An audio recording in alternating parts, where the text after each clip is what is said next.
من الشيطان اللعين الرجيم. بسم الله الرحمن الرحيم.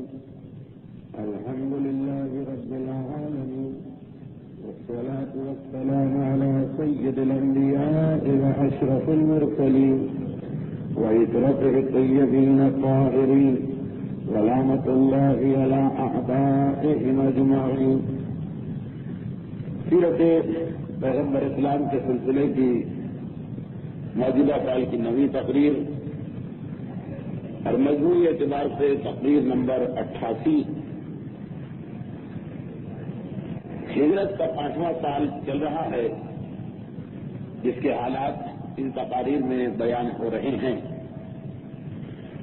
ہجرت کا 5واں سال اس اعتبار سے خاصا اہم ہے کہ جہاں ایک طرف اسی سال میں جنگ خندق جیسی اہم ترین لڑائی ہوئی کہ جس کے بعد پھر کفار مکہ کو کبھی مسلمانوں کے مقابلے میں میدان میں نکلنے کی ہمت نہ ہو سکی، اور جہاں اسی سال غزوہ بنو قریظہ بھی ہوا جنگ خندق کے فوراً بعد، تو جس کے نتیجے میں یہودیوں کا آخری قبیلہ بھی مدینہ چھوڑ کے چلا گیا. وہاں دوسری جانب یہ سال اس اعتبار سے بھی خاصا اہم ہے کہ بہت سارے فقہی مسئلے، شریعت کے احکامات اور دین کے واجب و حرام مسئلے امت کو اسی سال عطا ہوئے. اور بظاہر دیکھیے بھی کہ یہ سال ہی سب سے زیادہ مناسب لگتا ہے ان احکامات دین کے لیے، کیونکہ اعلان رسالت کے بعد یہ مکے کے 13 سال گزرے، وہ تو تقریباً عالم تقیہ یا ظلم و تشدد برداشت کرنے کا زمانہ تھا. موقع ہی نہ تھا کہ حلال و حرام اور واجب و گناہ کی زیادہ گفتگو شروع کی جاتی. مدینے میں آنے کے بعد بھی ابتدائی 2-3-4 سال مسلسل جنگیں، لڑائیاں، مکے سے لٹ پٹ کے آنے والے مہاجرین کی آباد کاری.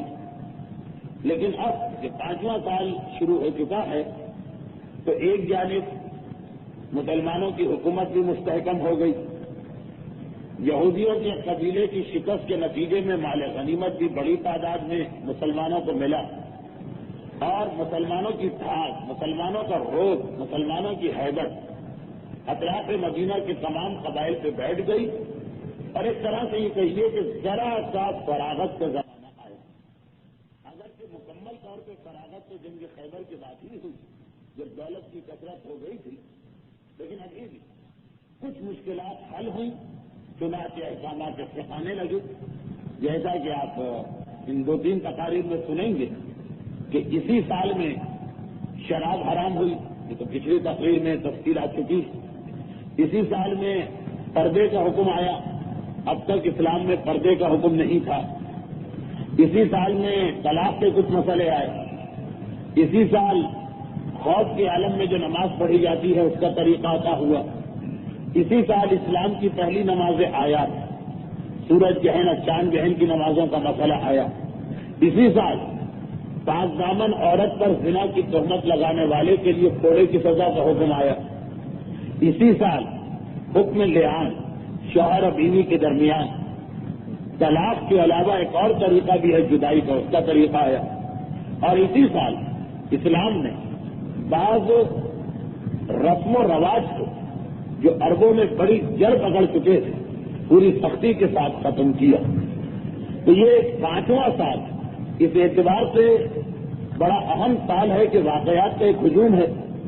ایک طرف جنگوں کا سلسلہ بھی جاری ہے، دوسری جانب احکامات شریعت، احکامات فقہ، احکام دین بھی نازل ہو رہے ہیں. یہی وجہ ہے کہ غالباً اب تک کی 88 یا 87 تقاریر میں کسی ایک سال کے بارے میں اتنی ساری تقاریر نہیں ہوئی. اگرچہ خود 87 تقاریر کی تعداد بہت زیادہ ہے، لیکن پیغمبر اسلام کی عمر کے 56 سال ان 87 تقاریر میں کور کیے گئے. لیکن یہ 5 ہجری کے واقعات میں غالباً یہ 7-8 تقریریں ہو چکی، اور ابھی آثار یہ نظر آ رہے ہیں کہ مزید 4-5 تقاریر اور ہوں گی. بہرحال یہ سارے واقعات دلچسپ بھی ہیں، اہم بھی ہیں، اور چونکہ ان میں سے بہت سو کا تعلق احکام فقہ سے ہے اس لیے آج بھی یہ سب ہماری ضرورت کے واقعات ہیں، لیکن ان کی تفصیل میں جانے سے پہلے جنگوں ہی کے سلسلے کی اس آخری جنگ کا تذکرہ ہو جائے جو جنگ خندق سے پہلے کی آخری جنگ تھی۔ اس کے بعد 2-3 مہینے مسلمانوں کو آرام کے ملے اور پھر خندق کی لڑائی شروع ہوئی۔ وہ تو انشاءاللہ اگلے منگل کو یا اس کے بعد کے منگل کو ہماری تقریر کا عنوان بنے گا، جنگ خندق کا بیان۔ فی الحال خندق سے پہلے والی آخری لڑائی، جیسا کہ میں پچھلی تقریر کے آخر میں عرض کر چکا ہوں کہ اس لڑائی میں 4 اہم ترین پیغام ہمارے سامنے آئے۔ یہ خندق سے پہلے کی آخری لڑائی خود تو بہت ہی مختصر، شاید 2 گھنٹے میں یہ جنگ ختم ہو گئی، لیکن اس جنگ کے دوران 4 اہم ترین واقعات ہمارے سامنے آئے، جس کی وجہ سے اس لڑائی کی اہمیت باقی چھوٹی چھوٹی لڑائیوں کے مقابلے میں زیادہ۔ ویسے بہت ہی مختصر لڑائی، 2-4 گھنٹے کی جنگ ہے، 10 آدمی کافروں کے مارے جاتے ہیں، 1 آدمی مسلمانوں کا۔ جس کو جنگ کہنا بھی شاید صحیح نہ، جھڑپ، مختصر کا مقابلہ، مگر اتنی اہمیت اس لیے ہو گئی کہ 4 اس میں اہم ترین پیغامات یا واقعات ہمارے سامنے آئے۔ اس کی ترتیب کچھ یہ کہ اللہ کے رسول کو یہ اطلاع ملی ماہ ربیع الاول میں، 5 ہجری کا سن چل رہا ہے، پیغمبر اسلام کی عمر مبارک تقریباً 57 اور 58 سال کے درمیان ہے، اعلان نبوت کو 18 سال کے قریب ہو رہے ہیں، ربیع الاول کا مہینہ ہے۔ اطلاع ملی کہ قریش نے مدینے اور مکے کے درمیان ایک علاقہ ہے وادی قدید، پہلے تو اس علاقے تک جانا مشکل تھا، لیکن سن 1984 سے سعودی حکومت نے جو نئی سڑک بنائی ہے مدینے مکے کی، اور جو بالکل اسی راستے پر ہے جس پہ ہجرت رسول ہوئی تھی، اس میں اب یہ وادی قدید راستے میں آتی ہے، تقریباً ہاف وے کہیے یا آدھا راستہ۔ اس کے قریب عرب کا بہت ہی طاقتور قبیلہ بنو خزاعہ رہتا ہے، جو قریش کے برابر سمجھے جاتے تھے، قریش سے ان کی رشتہ داری بھی ہے۔ اب اس قبیلے کی ایک شاخ ہے بنو مستلق، اس کے سردار حارث نے مکے کے سرداروں کے اکسانے پر یا سازش کرنے پر ان کے بھڑکائے میں آ کے اسلام کے خلاف لشکر جمع کرنا شروع کیا۔ قبیلہ ہے خزاعہ، لیکن اس پورے قبیلے نے مسلمانوں کے خلاف جنگ نہیں کی، اس کی ایک چھوٹی سی شاخ بنو مختلف۔ لشکر جمع ہونے لگا، مدینے پہ حملے کی تیاری ہو رہی، پیغمبر کو اطلاع مل گئی۔ اس دوران پیغمبر نے مزید تحقیقات کی۔ 2 شعبان کو یہ طے ہو گیا کہ اب لشکر اسلام کو ان کافروں کی سرکوبی اور سزا دینے کے لیے جانا ہی جانا ہے۔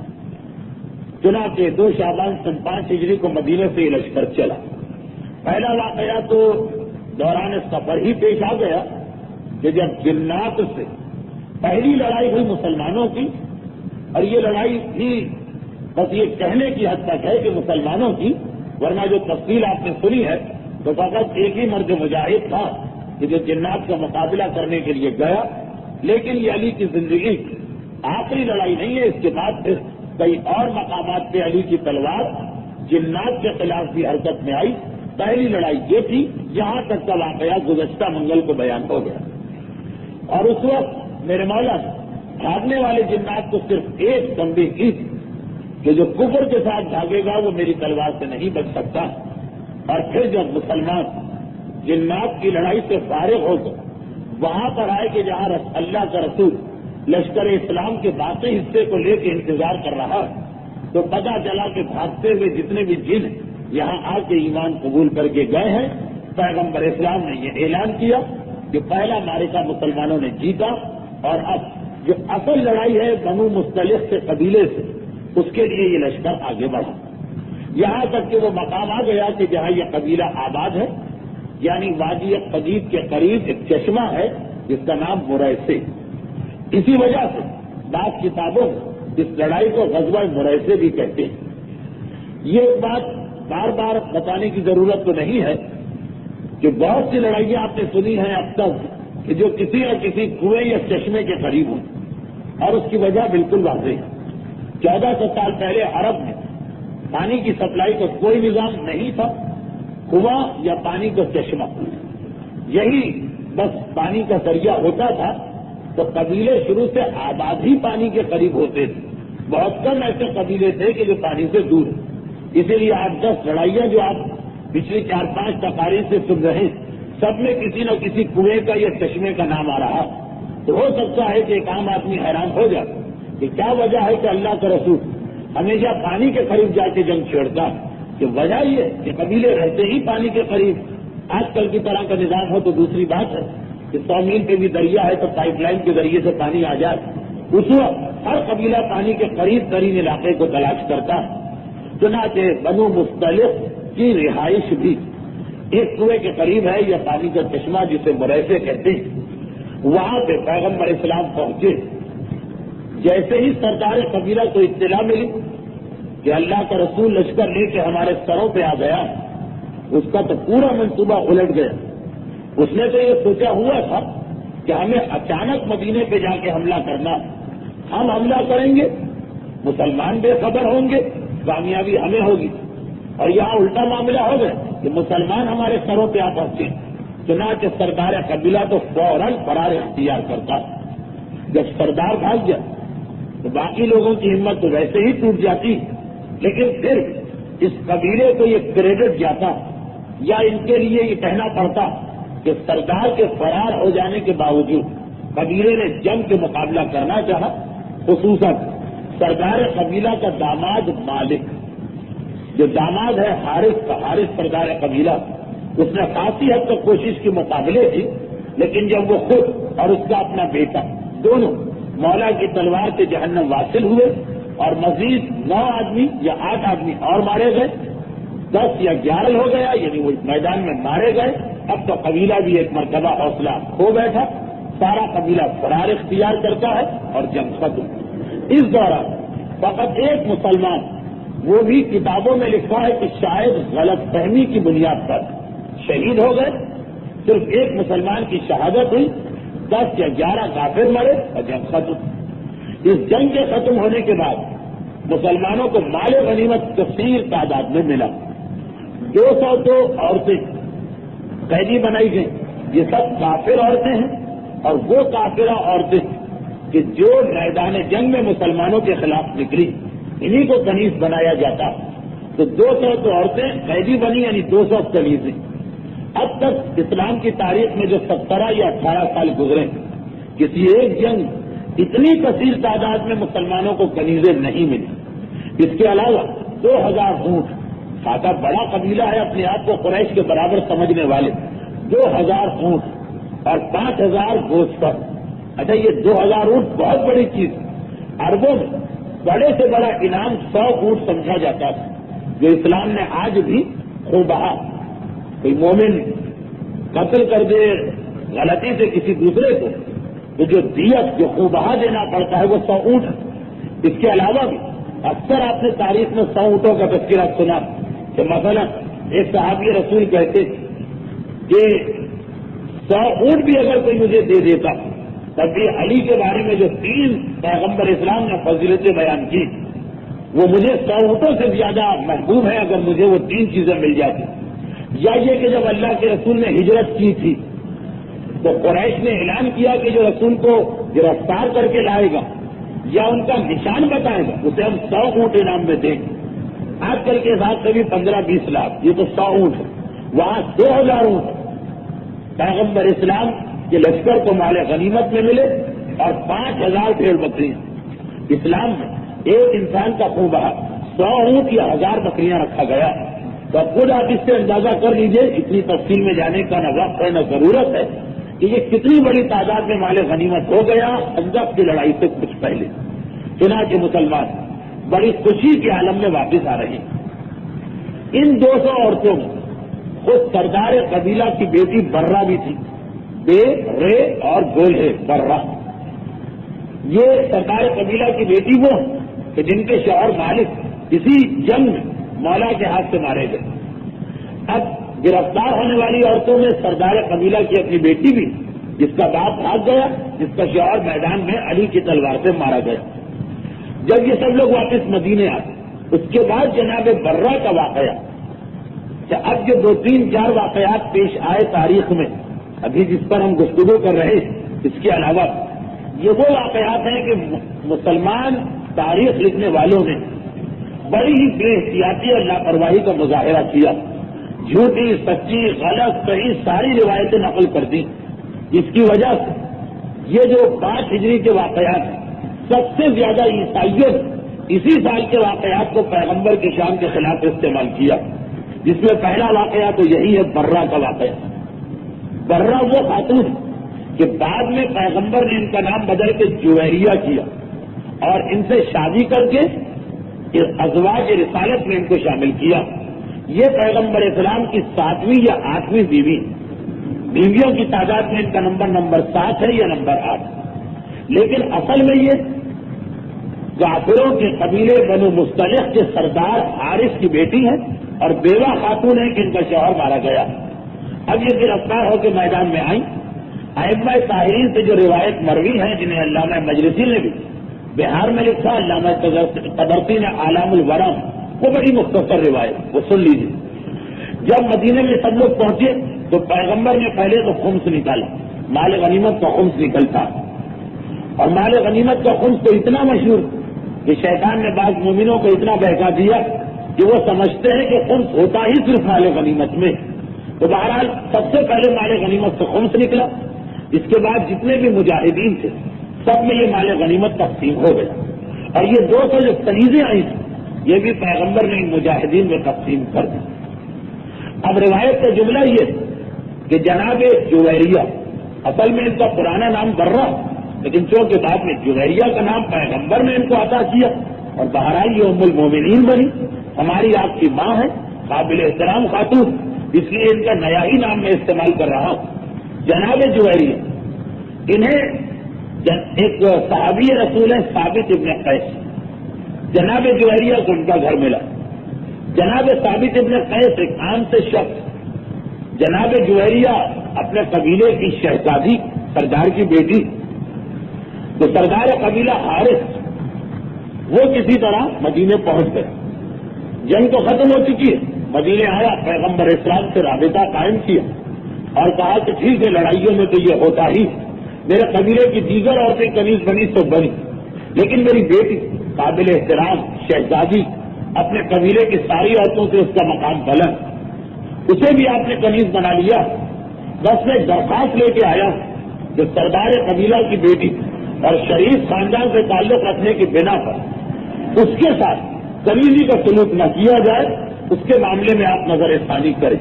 یہ وہ روایت ہے جو ائمہ طاہرین کے ذریعے ہم تک پہنچی، اور یہ روایت دیکھیے کہ بالکل شان رسول کے مطابق. اس کے بعد وہ دوسری روایت سنیے گا جسے تقریباً تمام مسلمان علماء نے اپنی کتابوں میں بھر دیا.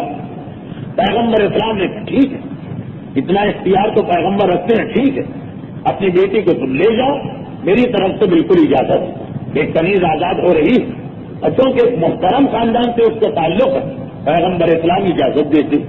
جناب جویریہ کو بلایا گیا. جناب جویریہ، اچھا ایک جملہ میں بیچ میں غلط کہہ گیا، جناب جویریہ ابھی کسی کی کنیز بنائی نہیں گئی، وہ تو وہ غلط والی روایت ہے جو زبان کے غلطی سے جملہ آ گیا. جناب جویریہ بھی گرفتار ہو کے آئی ہیں، ان کا معاملہ طے نہیں ہوا کہ ان کا باپ پہلے ہی پہنچ گئے. اب دیکھیے پیغمبر اسلام کے زمانے میں مدینے کا نظام یہ وہ سازشی بات ہے جس نے مسلمانوں پہ حملہ کرنے کے لیے اتنا بڑا لشکر جمع کیا. 1000 سے زیادہ کی تعداد کر لی تھی. 2000 اونٹ اسی لیے نہیں ملے تھے، قبیلے کے لیے 2000 اونٹ نہیں تھے، یہ تو مسلمانوں پہ حملے کے لیے جمع کیے گئے تھے. لیکن اپنی بیٹی کا مسئلہ لے کے آیا پیغمبر اسلام، نہ تو اسے گرفتار کروایا نہ سزا دی، کچھ بھی نہیں، سردار بن کے آیا، کہا ٹھیک ہے باقی عورتوں کو تقسیم کیا جائے گا، مجاہدین میں وہ حکم اسلامی ہے، تمہاری بیٹی پیغمبر اپنے خصوصی اختیارات کی بنا پہ آزاد کرتے ہیں، لے جاؤ اپنی بیٹی.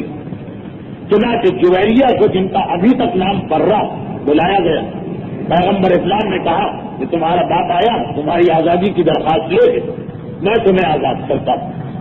جناب جویریہ فرماتی کیونکہ ہماری ماں ہے، بہرحال ام المومنین، اور ان کے کردار میں کسی موقع پر بھی کوئی بات میں کمی یا خامی تو نظر نہیں آتی.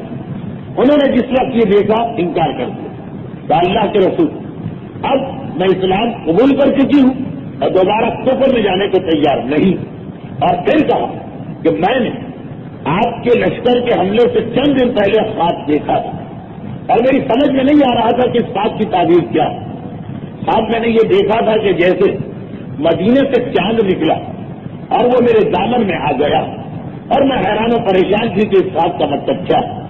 لیکن جس وقت آپ کا لشکر آپ کی قیادت میں میرے قبیلے تک پہنچا اور پھر میں مدینے میں گرفتار کر کے لائی گئی تو میں نے سمجھ لیا کہ میرے خواب کی تعبیر کا وقت آ گیا.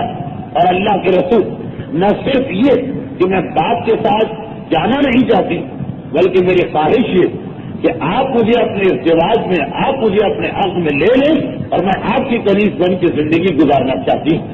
پیغمبر اسلام نے حارث سے کہا کہ تمہاری بیٹی تمہیں جو گفتگو کرنا ہے جو سمجھانا ہے جو بات چیت کرنا ہے تم جانو اور یہ جانو.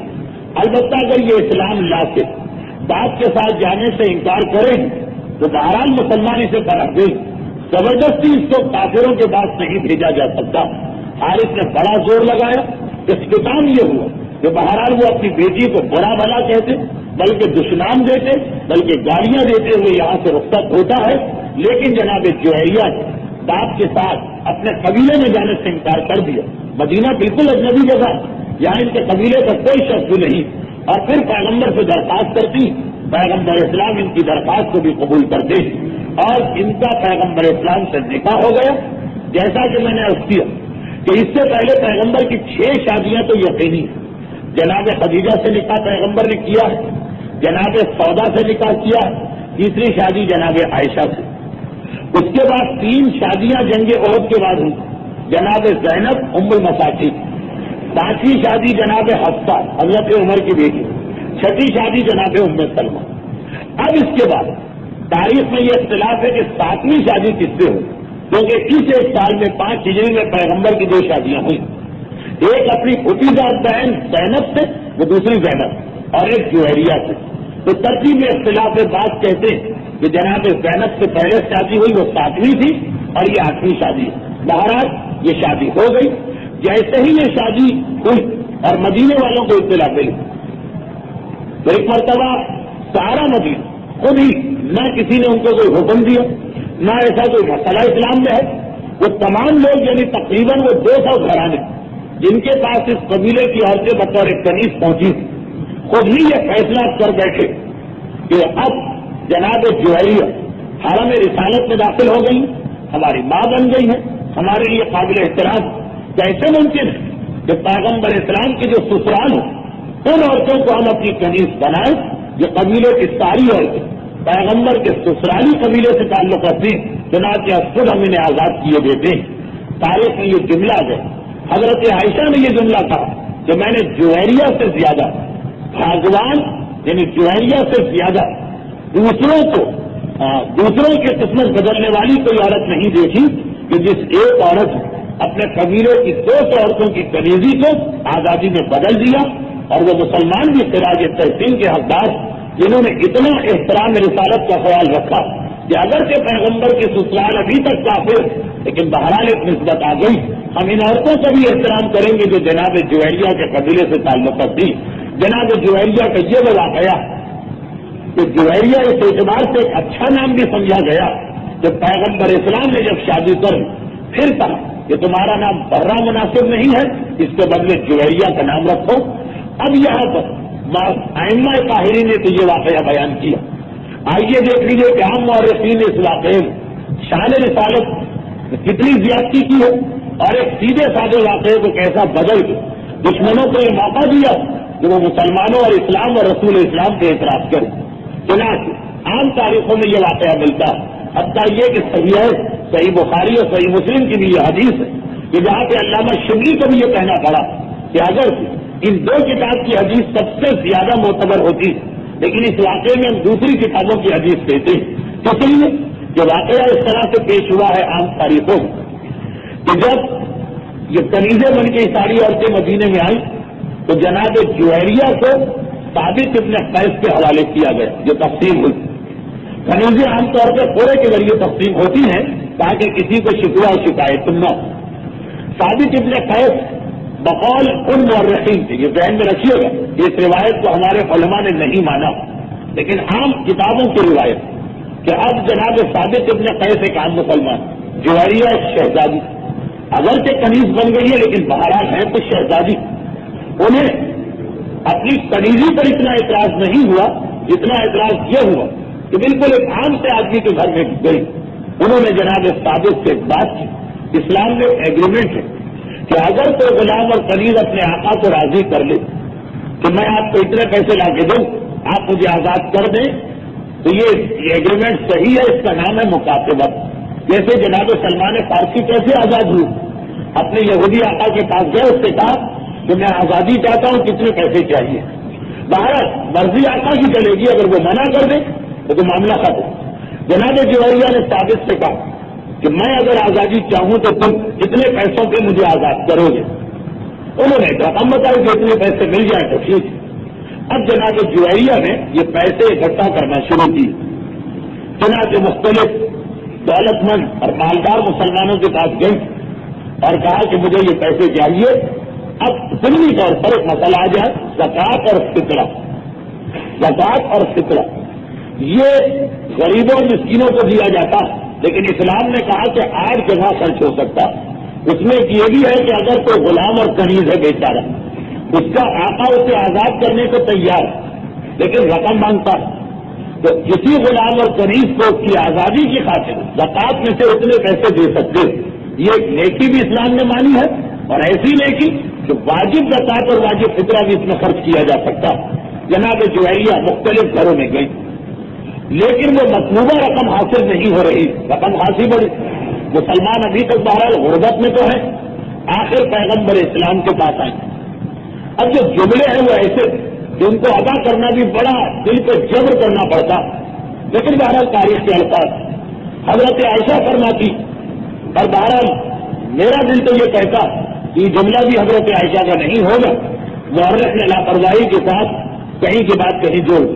وہ کہتی ہے کہ جس وقت جویریہ دستک دے کے گھر پہ آئی اور کہا کہ میں رسول سے بات کرنا چاہتی ہوں، جیسے ہی میری نگاہ اس کے چہرے پر پڑی، بس میرے دل میں خوف پیدا ہو گیا کہ یہ اتنی حسین و جمیل خاتون کہ پیغمبر اسلام کہیں سے نکاح نہ کر بیٹھے، اور کاشانہ نبوت ہر بیوی کا ایک دن ہے، اگر مزید کوئی بیوی آ جائے تو بہرحال فرق تو پڑے گا۔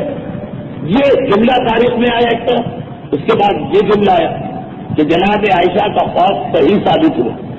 بہرحال جیسا کہ میں نے کہا، اس قسم کی روایتوں کو نہ ہمارے علماء نے مانا اور نہ ہی ائمہ نے واقعے کی صورت بیان کی، لیکن تاریخ کی وجہ سے میں پیش کر رہا ہوں۔ حضرت عائشہ اپنی جگہ خوف زدہ ہوں، پھر بھی خوف ان کا پورا ہوا۔ پیغمبر اسلام کے سامنے جویریہ پہنچی اور کہا کہ میں آزادی کے لیے پیسے جمع کر رہی، اتنے پیسے مجھے چاہیے، آپ اس سلسلے میں میری کیا مدد کریں؟ معاذ اللہ، پیغمبر کا جملہ کہ جتنے پیسے تم مانگ رہی ہو میں دینے کو تیار ہوں، مگر ایک شرط، مجھ سے نکاح کرنا پڑے گا، مجھ سے شادی کرنا ہوگی، اگر مجھ سے شادی کرنے کو تیار تو میں اتنے پیسے دیتا ہوں۔ اور پھر تاریخوں میں بہرحال آگے یہ جملہ تو ہے کہ انہوں نے کہا کہ اللہ کے رسول، اس سے زیادہ میری خوش قسمتی کیا کہ مجھے آزادی بھی ملے اور اس کے بعد ایسا گھر بھی ملے، میں بخوشی اس سے تیار ہوں۔ چنانچہ پیغمبر ان سے نکاح کی شرط منوا کر اس کے بعد ان کے لیے آزادی کے لیے یہ پیسے دیے، انہوں نے اپنے پرانے آقا کے پاس یہ پیسے پہنچائے، آزاد ہوئی، پیغمبر سے شادی ہوئی، پیغمبر نے نام بدل کے جویریہ رکھ دیا۔ اب یہ واقعہ جو ہماری کسی کتاب میں نہیں، بہرحال کچھ علماء نے ایسی کتابوں میں لکھی کہ دوسروں سے حدیثیں لی، اس کتاب میں یہ بات آ جائے تو دوسری بات ہے، لیکن جو ہمارے علماء کی اپنی مستقل تصانیف، اس میں واقعے کی یہ شکل نہیں کہ پیغمبر اسلام ان کو دیکھیں اور پھر کہیں کہ میں تم سے شادی کرنا چاہتا ہوں اور پیسے بھی اس شرط پہ دوں گا بشرطے کہ تم شادی پہ تیار ہو جاؤ۔ اگرچہ بعد میں مورخ نے ایسے جملے لکھ دیے کہ جس سے معاملے کو کسی طرح برابر کرنے کی کوشش کی کہ وہ تو خود سے تیار ہو گئی اور جناب جویریہ راضی ہو گئی، لیکن بہرحال عیسائیوں ایک ایسا موقع ملا آج کل سلمان رشدی جیسے لوگ چلتے ہیں، اس واقعے کو شان رسالت کی گستاخی اور توہین کے لیے استعمال کیا گیا۔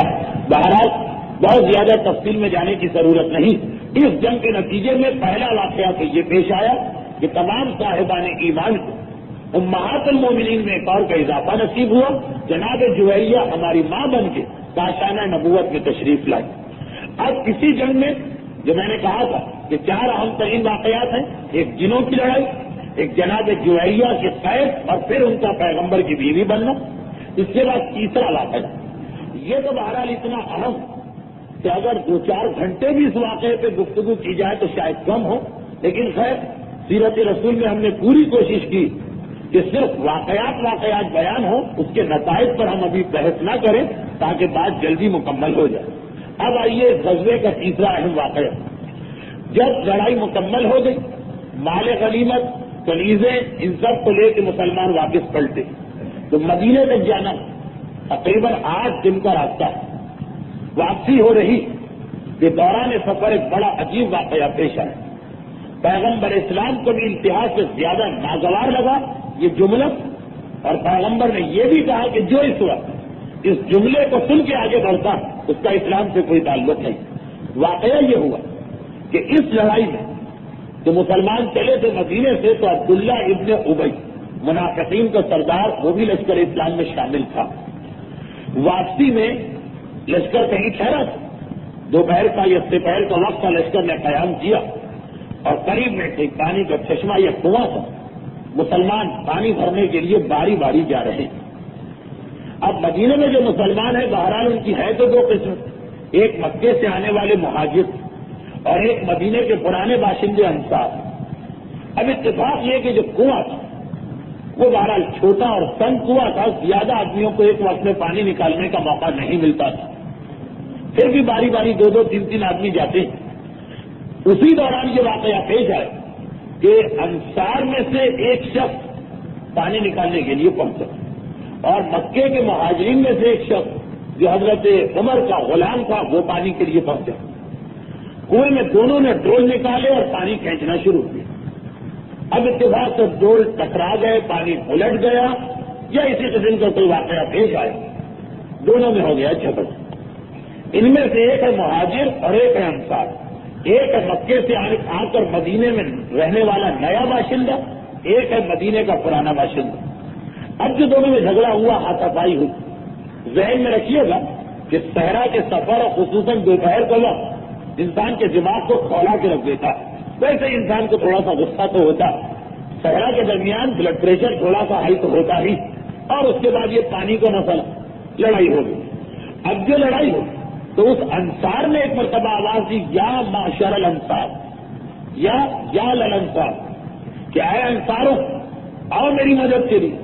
یہ نہیں کہا کہ اے مسلمانوں اے ساتھیوں، اس نے مدینے کے پرانے باشندوں کو پکارا کیونکہ وہ خود انصاری۔ یہ سن کے غلام کو بھی جوش ہے، اس نے کہا کہ یا معشر المہاجرین، اے مکے میں اے مدینے میں نئے آنے والے مہاجرین، تمہارے ساتھی پہ ظلم ہو رہا ہے، آؤ میری مدد کو۔ اس انصاری نے انصار کو پکارا، مہاجر نے مہاجرین کو پکارا، یہ آوازیں بلند ہوئی اور لوگ دونوں کی مدد کے لیے دوڑنا چاہتے تھے کہ پیغمبر اسلام کے کان تک کی آواز کو پہنچ گئی۔ اسی وقت پیغمبر وہاں کھڑے ہو گئے، کہا خبردار اس آواز کو سن کے کوئی نہیں جائے گا، یہ جاہلیت کے دور کی آواز ہے، اور جس نے اس آواز کو سن کر اس پر لبیک کہا اس کا اسلام سے کوئی تعلق نہیں ہے، وہ جاہل، وہ عرب کے جاہلیت سے واپس پلٹ گیا۔ یاد رکھو اسلام اب انصار و مہاجر، نئے اور پرانے، زبان اور قبیلے کے سارے تفرقات کو ختم کر دیا۔ اب سب مسلمان، تم سب آدم کے بیٹے، اور اسی طرح سے برابر جس طرح گنگھی کے دانت اور دندانے برابر ہوتے ہیں، اللہ کی نگاہ میں اسی کا مقام زیادہ ہے کہ جو متقی۔ پیغمبر اسلام نے دوڑ کے جانے والوں کہ بھائی ایک مہاجر پکار رہا، ہمارا ہم قوم پکار رہا ہے، جاؤ اس کی مدد کے لیے۔ ادھر اس نے کہا کہ ایک انصار پرانا باشندہ پکار رہا، جاؤ اس کی مدد کے لیے۔ پیغمبر نے دونوں کو ڈانٹ کے بٹھا دیا اور اعلان کر دیا کہ جو بھی جاتا ہے وہ مسلمان نہیں رہے گا۔ یہ آواز جاہلیت کی آواز، یہ طریقے جاہلیت کے طریقے، اتنی سختی سے پیغمبر نے گفتگو کی کہ بہرحال ان دونوں کا جوش ٹھنڈا پڑا، ان دونوں قبیلوں کا، اور یہ لوگ چپ چاپ واپس اپنی جگہ سے بیٹھ گئے۔ اب آپ خود اندازہ کریں کہ یہ کتنا اہم واقعہ، اور اس کو پیغمبر اسلام جتنی سختی کے ساتھ مسلمانوں کو روکا۔ ہمارے آج کے ماحول میں اس چیز پہ توجہ دینے کی کتنی ضرورت کہ یہ قومیت کے جھگڑے، یہ زبان کے جھگڑے، یہ تہذیب کے جھگڑے، یہ نئے اور پرانے باشندے ہونے کے جھگڑے، پیغمبر نے کہی سب غلط۔ اگر ابو جہل، ابو لہب عتبہ، ولید، شیبہ ان کے ساتھی بننا چاہتے ہو، ان کے ساتھ اپنا حشر نشر کرنا چاہتے ہو تو ایسی آوازوں پہ دوڑ کے جاؤ، ورنہ اسلام میں سب برابر، دیکھو حق پر کون ہے، باطل پہ کون، اپنا بھی باطل پر ہے تو اس کو چھوڑ دو، غیر بھی حق پہ ہے تو اس کا ساتھ دو۔ پیغمبر اسلام فوری ایکشن لے کے اس ایک مسئلے کو ختم کیا، بظاہر یہ معاملہ جب گئے، یہ بات تو ختم ہو گئی۔ پھر پیغمبر آرام کے لیے چلے گئے، ادھر ایک درخت کے نیچے عبداللہ ابن ابی بھی آرام کر رہا، تمام منافقین کے سردار، رئیس منافقین، اس کو یہ اطلاع ملی کہ اب سے آدھے گھنٹے پہلے ایک ایسا واقعہ ہوا، مکے سے آنے والے ایک مہاجر، اگرچہ ان لوگوں کو اب رہتے ہوئے 5 سال ہو گئے ہیں مدینے میں، مگر اطلاع تو اسی طرح دی جائے کہ ایک نئے باشندے نے ہم پر حملہ کیا۔ اچھا، عبداللہ ابن ابی مدینے کا پرانا باشندہ، اسے یہ اطلاع ملی، بہرحال سردار ہے اپنے قبیلے کا، اس کے آس پاس بہت سارے اس کے ساتھی بیٹھے، اب یہ جھگڑا ختم ہو گیا، پیغمبر نے اس آواز کو دبا دیا، پیغمبر نے اس مسئلے کو حل کر دیا۔ عبداللہ ابن ابی کو یہ اطلاع دیر سے ملی، جیسے ہی یہ اطلاع ملی وہ بہرحال زمین پہ بیٹھا، غصے کے عالم میں کھڑا ہو گیا۔ وہ چونکہ خود سردار قبیلہ رہ چکا، اس کے چاروں طرف مدینے کے پرانے باشندے انصار، اور بڑا ہی خطرناک قسم کا اس نے خطبہ دیا کہ تمام انصاریوں کو، یعنی پرانے مدینے والوں کو جوش دلانے کی کوشش کی، سب کو دیکھا اور کہا کہ دیکھو میں پہلے ہی منع کرتا تھا، یہ جو رسول بن کے مدینے میں آ رہا ہے اس کو نہ آنے دینا، تم نے ہماری بات نہیں مانی۔ آج کتنا ہم کو ذلیل ہونا پڑا کہ وہ لوگ جن کے لیے ہم سینہ سطر رہے، جن کے دشمن ہم پر حملہ کرتے تھے، ہم نے ان کے دشمنوں سے ان کو بچایا، جن کو بچانے کے لیے ہماری عورتیں بیوہ ہوں، جن کو بچانے کے لیے ہمارے بچے یتیم ہوں، جن کو ہم نے نوالے کھلائے، آج وہ کتوں کی طرح ہمارے مقابلے پہ آ رہے ہیں۔ جہاں غزب کے ہمارا شہر، ہماری محنتیں، ہماری قربانیاں، اور اس کا ایک غلام ہمارے ایک آدمی کو مار کے چلا گیا، چاروں طرف دیکھا ان ساری نوجوانوں کو اور کہا کہ اے مدینے کے نوجوانوں، یہ تمہاری بے غیرتی، یہ تمہاری غیرت مر گئی، جو کتے کو پالو گے تو یہی نتیجہ ہوگا کہ جس کو طاقتور ہے تمہیں کاٹنے کو آ جائے گا۔ ابھی بھی آؤ ہم سب مل کے یہ عہد کر لیں کہ جیسے ہی مدینے پہنچیں گے پہلا کام یہ کریں گے کہ سارے نئے باشندوں کو باہر نکالیں، مہاجرین سے کہیں گے جہاں سے آئے ہو وہیں واپس چلے جاؤ۔ یہ عبداللہ ابن ابی کا خطبہ، اور یہ وہ خطبہ جو اتنا اہم ہے، اس کے الفاظ کہ قرآن نے بھی عبداللہ ابن ابی کے جملے کو نقل کیا۔ ذرا سوچیے، قرآن کلام ہے خدا، لیکن یہ اتنا سخت جملہ تھا کہ قرآن میں یہ آیت آئی، بلکہ قرآن کا پورا سورہ جو ہر جمعے میں پڑھنا مستحب سورہ منافقون، وہ نازل ہی اس واقعے کے بعد ہوا۔ سورہ منافقون اب تو خیر کم پڑھا جاتا، پھر بھی جب لوگ سنتے ہیں تو ذہن میں رکھیے گا کہ سورہ منافقون خاص اس موقع پہ نازل ہوا جب رنگ ہو، زبان ہو، قوم و قبیلے کی بات پر مسلمانوں کو 2 ٹکڑوں میں تقسیم کیا جا رہا۔ پورا سورہ منافقون کا پس منظر یہی، چنانچہ اس میں وہ آیت آئی جو اصل میں عبداللہ ابن ابی کا جملہ، قرآن منافقین کی پہچان بتاتے ہوئے درمیان سورے میں کہہ رہا ہے یقولون لئن رجعنا الى المدینہ لیخرجن الاعز منها الاذل وللہ العزت ولرسولہ وللمؤمنین ولکن المنافقین لا یعلمون۔ دیکھیے کیا جملہ عبداللہ ابن ابی، یقولون، یہ منافق کہتے لئن رجعنا الى المدینہ، جب ہم شہر مدینہ میں واپس پلٹ کے جائیں گے، لیخرجن الاعز منها الاذل، تو جو مدینے میں عزت والے لوگ تو ذلیل لوگوں کو مدینے سے باہر کر دیں گے، اور عزت والوں سے مراد ہم لوگ، ہم پرانے باشندے، ہمارا شہر، ذلیل لوگوں سے مراد یہ نئے جو آئے تو مہاجر ہمارے یہاں آئے۔ یہ اس کا جملہ جسے قرآن نے سورہ منافقون میں کوٹ کیا، لئن رجعنا الى المدینہ لیخرجن الاعز منها الاذل، جب ہم مدینے پہنچیں گے تو ہم عزت والے لوگ ان ذلیل لوگوں کو مدینے سے باہر خارج کریں گے۔ پھر آیت مکمل ہوتی وَلِلَّهِ الْعِزَّةُ، اور عزت تو اللہ کے لیے، وَلِرَسُولِهِ، اور رسول کے لیے، وَلِلْمُؤْمِنِينَ، مومنین کے لیے۔ یہ جو منافق کہہ رہے ہیں کہ ہم عزت والے، ان کو دھوکہ ہوا، عزت یا اللہ کی ہے یا رسول کی ہے یا مومن کی ہے، وَلَكِنَّ الْمُنَافِقِينَ لَا يَعْلَمُونَ، مگر منافقوں کو پتہ نہیں۔ تو اتنا خطرناک فتنہ برپا کرنے والا خطبہ اس نے دیا، اور قرآن کو، اللہ کو، شریعت کو، اس واقعے کی اتنی اہمیت کہ قیامت تک کے لیے ہر جمعے میں ریپیٹ کروایا کہ سنتے رہو تاکہ تم میں بھی کوئی عبداللہ ابن ابی پیدا نہ ہو جائے، تاکہ تم میں بھی کبھی کوئی ایسی آواز نہ نکلا، تاکہ کبھی تمہیں بھی کوئی اس طرح سے نہ بہتا ہے۔ اب عبداللہ ابن ابی نے خطبہ دیا۔ اس وقت زید ابن ارقم ابھی جوان ہے، یہ وہ صحابی ہیں کہ جن کے والد جناب ارقم مکے کے ابتدائی زمانے میں اپنا مکان مسلمانوں کو دے دیا تھا۔ یاد ہوگا اب تو بہت پہلے کی بات ہے، آج 88 نمبر کی تقریر، اور یہ بات میں کر رہا ہوں کہ 15ویں 16ویں تقریر تھی کہ جب شروع میں اسلام آیا تو مسلمان چھپ کے عبادت کرتے تھے۔ پیغمبر کا گھر خانہ کعبہ سے بہت دور تھا، تو پیغمبر کو ضرورت ہوئی کہ خانہ کعبہ کے قریب ہمیں کوئی مرکز مل جائے۔ جناب ارقم نے اپنا مکان دے دیا اور بڑی قربانیاں دی، اور اس مکان نے اسلام کو خاصا فائدہ پہنچایا۔ بالکل صفا پہاڑی سے ملا ہوا یہ مکان تھا۔ خیر انہی کے بیٹے زید اس وقت تو بہت چھوٹے تھے، جوانی کے قریب پہنچ رہے ہیں، وہ ایک مرتبہ اپنی جگہ سے کھڑے ہو گئے۔ وہ پرانے مدینے کے باشندے، مکے میں رہے تو کیا ہوا، ہے تو مدینے والے، اور کہا کہ اے عبداللہ ابن ابی خاموش ہو جاؤ، تم جیسا ذلیل انسان مدینے میں کوئی نہیں، اور رسول سے زیادہ عزت والا کوئی نہیں۔ وہ جو تم نے کہا کہ ہم عزت والے ہیں معاذ اللہ اور رسول کے ساتھی ذلیل، تو سب سے بڑے ذلیل تم، اور سب سے زیادہ عزت پیغمبر اور ان کے صحابیوں کو ہے۔ یہ کہہ کہ ایک مرتبہ عبداللہ ابن ابی ہی کو نہیں بٹھایا، بلکہ جو جوش پیدا ہو رہا تھا اس کی تقریر سے وہ بھی ذرا ٹھنڈا پڑا، اور پھر زید ابن ارقم پیغمبر کے پاس پہنچے۔ اب یہ ذرا فاصلے پر واقعات ہو رہے ہیں، پیغمبر کے پاس پہنچے اور کہا کہ اللہ کے رسول اس وقت تو غضب ہو گئے، لشکر اسلام میں جدائی ہو جاتی، دو طبقے بن جاتے، دو فرقے بن جاتے، آپس میں تلواریں چل جاتی۔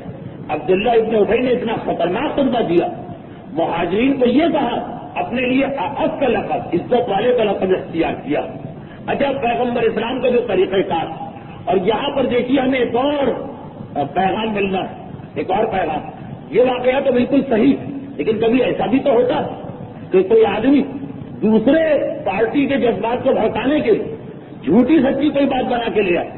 یہاں تو خیر عبداللہ ابن ابی نے یہ کہا، لیکن ایسا بھی تو ہو سکتا ہے کہ کفار کو کوئی جاسوس، کوئی منافق عبداللہ ابن ابی نے یہ بات ہی نہ کہی ہوتی، مہاجرین کو جوش دلانے کے لیے آ کے کہہ دیتا کہ ارے تمہارے بارے میں تو یہ کہا جا رہا، تو پیغمبر اس کا بھی ایک طریقہ بنا رہے کہ اگر کہ تمہارا مخالف کوئی بات کہے مگر سنی سنائی بات کے پیچھے نہ دوڑ پڑنا، پہلے تحقیق کر لینا کہ یہ بات صحیح ہے یا غلط۔ اچھا پیغمبر کو تو معلوم ہے، بہرحال علم غیب ہے پیغمبر کے پاس، لیکن ایک اصول بنانا کہ اگر تمہارے پاس خبر ہے کہ جو فلاں لوگوں نے ہمارے آدمیوں کو مار دیا، تو ایسا نہ ہو کہ اردو کا محاورہ کہ کان کو دیکھے نہیں کتے کے پیچھے دوڑ پڑے کہ وہ ہمارا کان لے کے بھاگا، پہلے اپنے کان کو دیکھو کہ وہ ہے بھی یا نہیں۔ سر بہرحال وہ تو محاورہ ہے اردو۔ پیغمبر نے بھی کہا اے زید شاید اس نے جو کہا ہے تم نے صحیح نہیں سنا، شاید اس وقت تم ذرا نیند کے عالم میں اور غفلت کے عالم میں تو وہ کہہ کچھ رہا تھا تم کچھ رہے، کہا کہ نہیں اللہ کے رسول، جو خود اس نے کہا میں بالکل ہوشیار اور جاگتا ہوا تھا، کہا کہ شاید وہ مذاق کر رہا ہو، مذاق میں بھی بہت سی باتیں کہی جاتی۔ زید نے کہا نہیں اللہ کے رسول، بڑا سیریس بڑا سنجیدہ تھا، مذاق کی بات نہیں۔ پیغمبر نے کہا کہ شاید تم اس کے یعنی وہ تمہارے خلاف ہے، اس نے کبھی تمہاری شان میں کوئی گستاخی کی ہے، تمہیں پرانا غصہ اس کی وجہ سے ایسی بات آگے کہہ رہے تھے۔ کہا نہیں اللہ کے رسول، کوئی میرا اس کا اس سے پہلے کا اختلاف نہیں۔ 3 مرتبہ پیغمبر نے اقرار کروایا۔ اچھا یہ اسلام کا ایک مسئلہ کہ اگر کوئی آدمی کوئی بات کہے اور گواہ پیش نہ کرے تو 3 مرتبہ یا 4 مرتبہ یا 2 مرتبہ ہر موقع کا حکم الگ ہے، اس سے اقرار کرایا جاتا۔ آپ نے اکثر سنا کہ عورت آئی کہ یا امیر المومنین مجھے پاک کر دیجیے، 3 مرتبہ مولا نے اس کی بات کو ٹالا، پھر اس کو سزا دی۔ چور آیا کہ یا امیر المومنین میرا ہاتھ کاٹ دیجیے، گواہ نہیں تھا تو مولا نے کئی مرتبہ ٹالا، پھر ہاتھ کاٹا۔ یہاں بھی پیغمبر ایک اصول دے رہے کہ ایسا بھی نا کہ کوئی جھوٹی بات کی بنیاد پہ ہم جوش میں آ جائیں، ہر طرح سے تصدیق کرا لی۔ تم تو نیند میں نہیں تھے، وہ تو مذاق نہیں کر رہا تھا، تمہاری اس کی پرانی دشمنی تو نہیں تھی، یہ ساری باتیں ذہن میں رکھیے، پھر خبر لانے والے کی خبر پہ بھروسہ کیجیے۔ ایسے ہی بات میں جوش میں آ جانا، بات میں غصے میں آ جانا، بات میں لڑنے مرنے کو تیار ہو جانا، اسے بھی اسلام پسند نہیں کرتا۔ تو خیر جب ہر طرح سے اس کی تصدیق ہو گئی تو پیغمبر نے کہا کہ ٹھیک ہے زید واپس جاؤ، ٹھیک ہے جو تم نے بات کہی وہ میں نے سن لی، ختم معاملہ۔ اسی وقت وہاں سے اب تمام تعریفوں میں چونکہ یہ فضائل میں لکھا ہے اس لیے میں پڑھ رہا، حضرت عمر بھی پھر جوش میں آ گئے، کہا اللہ کے رسول یہ آپ نے کیا کہا، ابھی اسے گرفتار کروائیے، میری تلوار حاضر ہے، اس کی گردن اڑا دیتا ہوں، اسے قید کر کے دلوائیے، اس کے بعد میں اس کی گردن کو اڑا دوں گا۔ پیغمبر نے کہا کہ نہیں اے عمر، میں یہ نہیں چاہتا کہ یہ الزام لگے کہ محمد اپنے ہی ساتھیوں کا قتل عام کرواتا ہے، اس کا ایک اور طریقہ ہوگا، یہ کہہ کے خاموش کرایا۔ اس سلسلے میں جملہ میں گزشتہ منگل کو کہہ چکا ہوں، سے دوہراؤں گا نہیں، خاموش کرایا اور اس کے بعد حکم دیا کہ سارا لشکر فوراً تیار ہو جائے، سارا لشکر فوراً تیار ہو جائے، کیونکہ عبداللہ ابن ابی کی تقریر سے بہرحال نوجوانوں کے جذبات کو بھڑکے، اور یہ اطلاع جو مہاجرین کے پاس آئی ہے تو یہ بھی آستینے پلٹ کے لڑنے مرنے کو تیار ہو رہے ہیں۔ ہم کسی سے کم، جب ہم نے ابو لہب و ابو جہل کا مقابلہ کر لیا تو یہ تو بہرحال چھوٹے درجے کے لوگ، دونوں طرف جوش کو پیدا ہو گیا۔ پیغمبر عبداللہ ابن ابی کو گرفتاری کرنا چاہتے ہیں، بعض اوقات کی صورتحال ہوتی کہ اصل مجرم پہ ہاتھ نہیں ڈالا جاتا خلاف مصلحت، مگر باقی لوگوں کے جذبات کو ٹھنڈا کرنا، حکم دیا فوراً تیار۔ ابھی سارا دن سفر کر کے لوگ آئے، یہ پانی پہ جھگڑا ہو گیا، گھنٹہ آدھا گھنٹہ بھی لوگوں کو آرام کا نہیں ملا، پیغمبر نے فوراً تیار کرایا اور فوراً لشکر کو حرکت دی، یہاں تک کہ رات ہو گئی۔ اب لوگ چاروں طرف دیکھا کہ کہاں پیغمبر ٹھہراتے، پہلی مرتبہ سیرت رسول پوری رات پیغمبر نے لشکر کو چلایا، کہیں ٹھہرنے کا حکم نہیں دیا، چلتے رہو، یہاں تک کہ صبح ہو گئی، نماز کے لیے روکا تو نماز پڑھی 2 رکعت اور فوراً مسلح اٹھا اور پھر چلتے رہو، چلتے چلتے 24 گھنٹے گزر گئے لشکر اسلام مسلسل کسی سے ناراضگی ظاہر نہیں کر رہے، مگر یہ طریقہ کار کچھ نہ کچھ اس کے اندر ایسی بات ہے کہ جو معلوم کرنا چاہیے۔ اب عام آدمی کی ہمت تو نہ پڑے۔ سعد ابن عبادہ بہرحال ایک بڑے سردار ہیں انصار کے، وہ ایک مرتبہ اپنا گھوڑا دوڑا کے پیغمبر کی سواری کے جانور کے قریب آئے، السلام علیکم یا رسول اللہ، پیغمبر نے جواب مختصر دیا وعلیکم السلام۔ سعد اور ان کا شک بڑھ گئے، کہا اللہ کے رسول کیا ماجرا، 24 گھنٹے ہو گئے، سر آپ حکم دے تو ہم مسلسل چلیں گے، لیکن کیا کوئی ناراضگی ہے یا کوئی مسئلہ؟ اب یہ خود انصار کے سردار اور عبداللہ ابن ابی سے بڑے سردار، ایک مرتبہ پیغمبر نے کہا کہ تم میری بات سننے کیوں آئے، تمہارا سردار تو وہ ہے عبداللہ ابن ابی، یا اسی کی باتیں سنو۔ یعنی یہ اس میں ایک تنبیہ بھی کہ جب وہ منافق آدمی تمہارے جذبات سے کھیل رہا تو اے مدینے کے پرانے باشندوں، اے انصار مدینہ، تم اس کی بات کو خاموش بھی کیوں سنتے رہے؟ مہاجرین کا بولنا تو مناسب نہیں تھا، چنانچہ ان کو خاموش بھی کرایا، حضرت عمر کو بھی پیغمبر نے منع کیا، لیکن اے انصار تمہارا اپنا آدمی تھا، تمہاری تو ذمہ داری تھی۔ جیسے اب ہماری قوم کا کوئی آدمی غلط بات کرے تو جو مقابل قوم ہے وہ تو خاموش رہے، یہ حکم پیغمبر، لیکن خود ہماری قوم کی ذمہ داری ہے کہ آگے بڑھ کے اس کا گلا پکڑے، یہ ان کے لیے تنبیہ، یہ ان کے لیے وارننگ، کیونکہ اگر سامنے والا آئے گا تو پھر جھگڑا بڑھے گا۔ پیغمبر نے کہا وہ تمہارا سردار ہے، جا کے اس کی بات مانو، مجھ سے کیا پوچھنے آئے؟ سعد ابن عبادہ چونک کہا اللہ کے رسول آپ اس ذلیل انسان کی بات کر رہے ہیں، یہ تو ہم سب نے طے کیا ہے کہ مدینے پہنچیں گے اور سب سے پہلے اسی کو نکال باہر کریں گے تاکہ اس جملے کی سزا اس کو ملے، اور اللہ کے رسول آپ تو کیا اللہ کے رسول ہم نے آپ کو آگے اطلاع نہیں دی، لیکن ہم سب کے سب اس پر اتنا دباؤ ڈالا، اسے اتنا ڈانٹا دھپکا، اس پر اتنی لعنت ملامت کہ اب تو وہ اپنی بات ہی سے انکار کر رہا کہ میں نے تو کوئی بات ہی نہیں کہی، اتنا اس کے اوپر پریشر ڈالا۔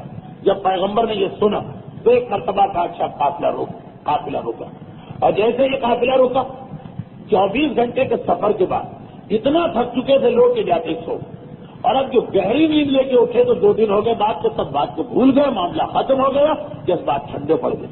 اب مسلسل 24 گھنٹے جو پیغمبر نے قافلے کو چلایا اس میں 2 اور پیغام۔ پہلا پیغام تو یہ کہ جب کبھی جذبات لوگوں کے بھڑک جائیں تو اس وقت حکمت سے کام لے کے کسی اور طرف توجہ کو ڈائیورٹ کر دینا، کسی اور کام میں مشغول کر دینا ہے عوام کو، عام آدمیوں کا غصہ ٹھنڈا ہونا ذرا مشکل۔ جب مرد آباد کا زمانہ آتا ہے تو انسان کچھ نہ دیکھتا ہے، نہ سوچتا ہے، نہ سمجھتا، اس وقت توجہ کو ہٹانا پڑتا ہے، اور قوم کے بڑوں کی ذمہ داری یہ کہ جس نے فتنہ شروع کیا وہ اس مہلت سے فائدہ اٹھا کے اس کی گردن کو جا کے پکڑے، باہر سے کسی کو نہ بولا، خود دباؤ ڈالو اپنے ساتھیوں پر تاکہ وہ یہ غلطی نہ کرے۔ ہمارے یہاں بالکل الٹا ماجرا، آج بھی 1400 سال گزرنے کے باوجود خاندان والا ہمیشہ فیور کرے گا چاہے غلطی بات کیوں نہ، کمیونٹی والا ہمیشہ فیور کرے گا چاہے غلطی بات کیوں نہ، اور پیغمبر ذمہ داری قرار دے رہے کہ تم پر پہلی ذمہ داری کیونکہ تمہاری قوم کے آدمی نے یہ غلطی کی ہے، باہر سے آئے گا تو پھر تعصب کے شعلے جو ہیں بھڑک اٹھیں گے۔ خیر، دونوں طریقے سے پیغمبر نے ہمیں حکمتیں بتائی۔ یہ واقعہ بڑا ہی قابل غور ہے، پوری کتاب لکھی جا سکتی، لیکن میں صرف واقعات کو بیان کر رہا ہوں۔ تو خیر، نتیجہ کیا ہوا کہ عام جو مرد آباد کے چکر میں پڑ گئے تھے لوگ، وہ اتنے لمبے سفر کے بعد تھکے، پھر جو گہری نیند سوئے 2 دن کے بعد اٹھے تو بات ختم۔ اور جو بڑے بڑے لوگ تھے اس قوم کے جس سے عبداللہ ابن ابی کا تعلق، انہوں نے اتنا دباؤ ڈالا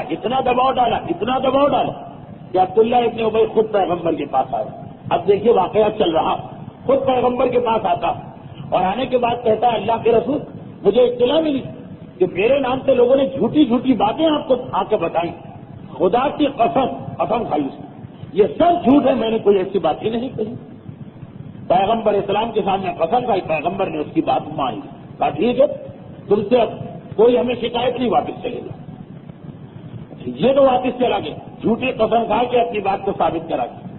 وہاں بیچارے زید ابن ارقم ان کو لوگوں نے پکڑ لیا، زید تم سے ہمیں توقع نہ، جھوٹی خبریں لا کے مسلمانوں کو لڑاؤ۔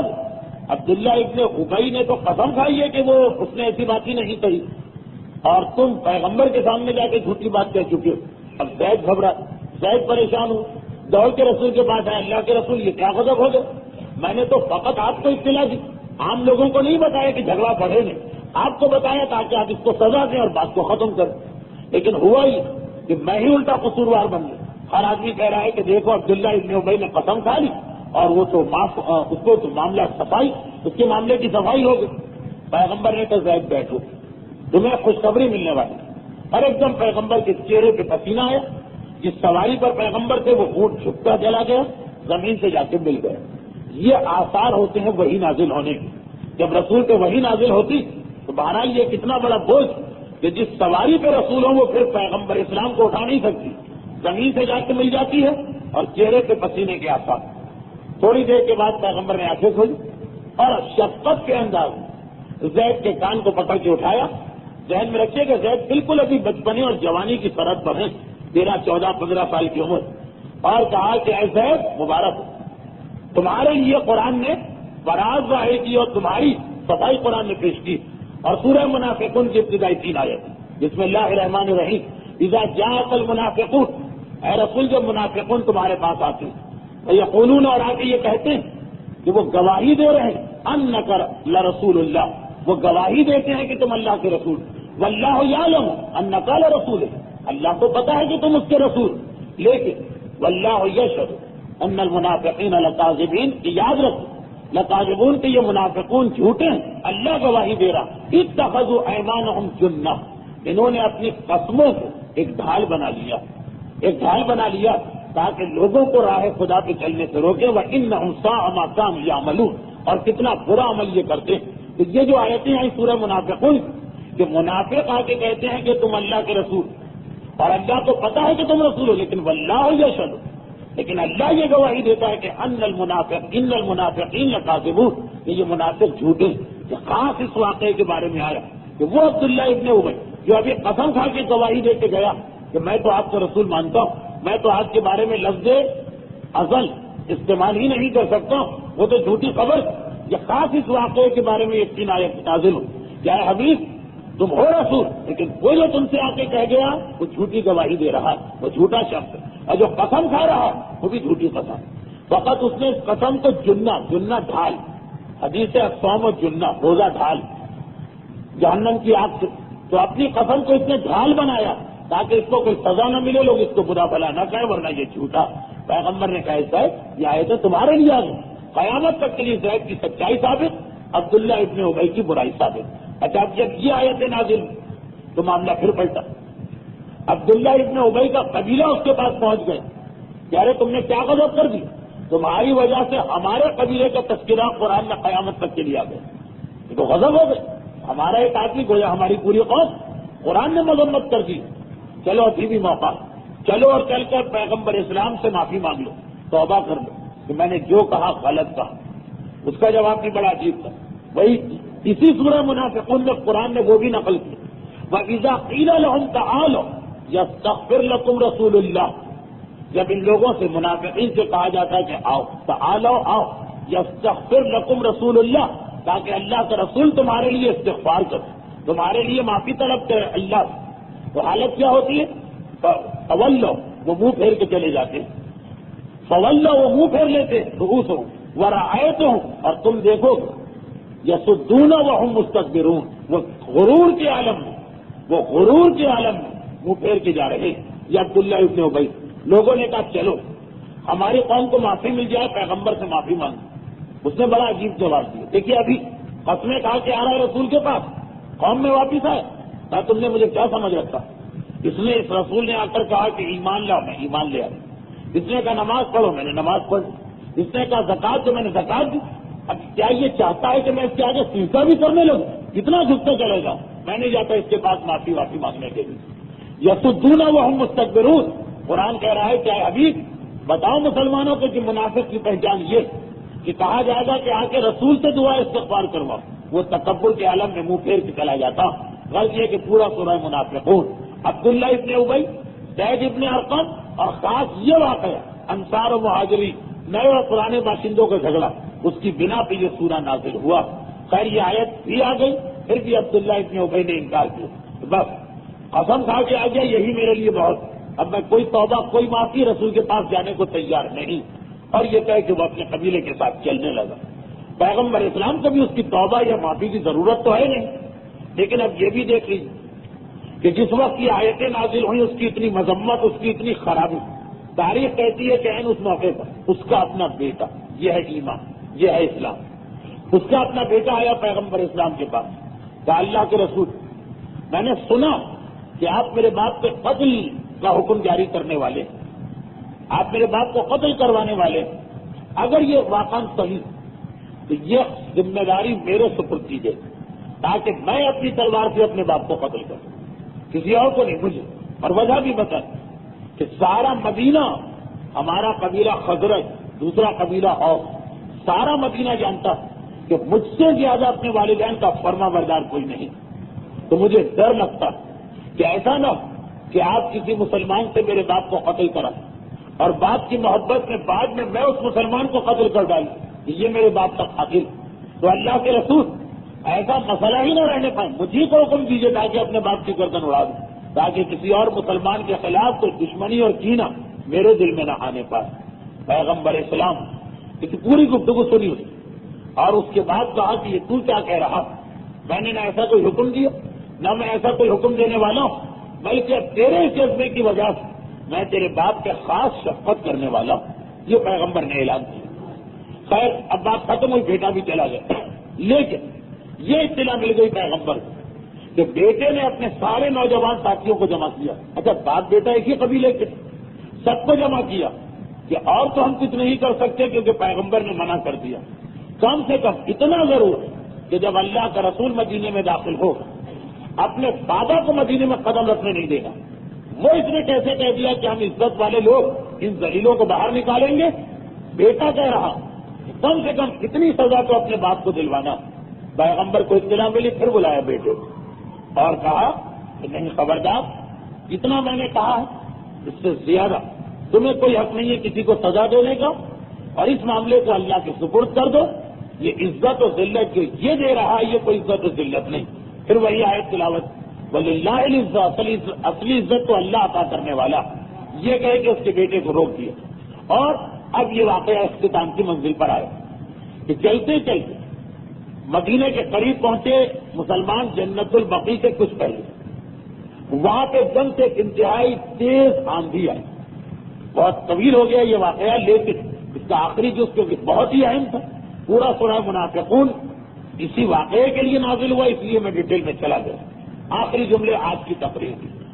اب اللہ کے رسول مدینے کے قریب پہنچا، ایک مرتبہ انتہائی تیز آندھی آئی، اور ایسی آندھی کے مسلمان بھی گھبرا گئے، لیکن انڈیا سے، پاکستان سے، برما سے، سیلون سے، سری لنکا سے، امریکہ سے، برطانیہ سے کوئی آدمی عرب میں جائے اور وہاں کی آندھی سے گھبرا جائے تو ٹھیک، وہیں کا رہنے والا اگر آندھی سے گھبرائے تو بڑی خطرناک قسم کی آندھی ہوتی جس پر نماز آیات بھی واجب ہو سکتی، اور اس آندھی کا نتیجہ یہ نکلا کہ مسلمانوں کے جانور گھبرا گئے۔ خود پیغمبر اسلام کہوں جس پر وہی کے موقع پہ پیغمبر سوار تھے، تھوڑی دیر پہلے آپ نے سنا، وہ بھی ایک مرتبہ رسی توڑا کے بھاگا اور غائب ہو گئے۔ جب آندھی تھمی، پیغمبر نے اپنا اونٹ ڈھونڈنا شروع کیا اور اسی وقت دیکھا کہ لوگ ایک دوسرے سے بات کر رہے ہیں، کیا وجہ؟ اتنے سالوں سے ہم مدینے میں رہ رہے ہیں، ایسی آندھی کبھی نہیں دیکھی۔ پیغمبر نے کہا کہ بات یہ کہ رفاعہ جو عبداللہ ابن ابی کے بعد مدینے کا سب سے بڑا منافق تھا، ابھی اس کا وہ جہنم واصل ہوا، اس کا انتقال ہوا، اس کی میت لے جائی جا رہی ہے۔ یہ آندھی کس وجہ سے آئی؟ یہ آندھی اس وجہ سے آئی ہے کہ کیونکہ اس کا انتقال ہوا بس۔ اور پیغمبر اپنا اونٹ ڈھونڈتے پھر رہے۔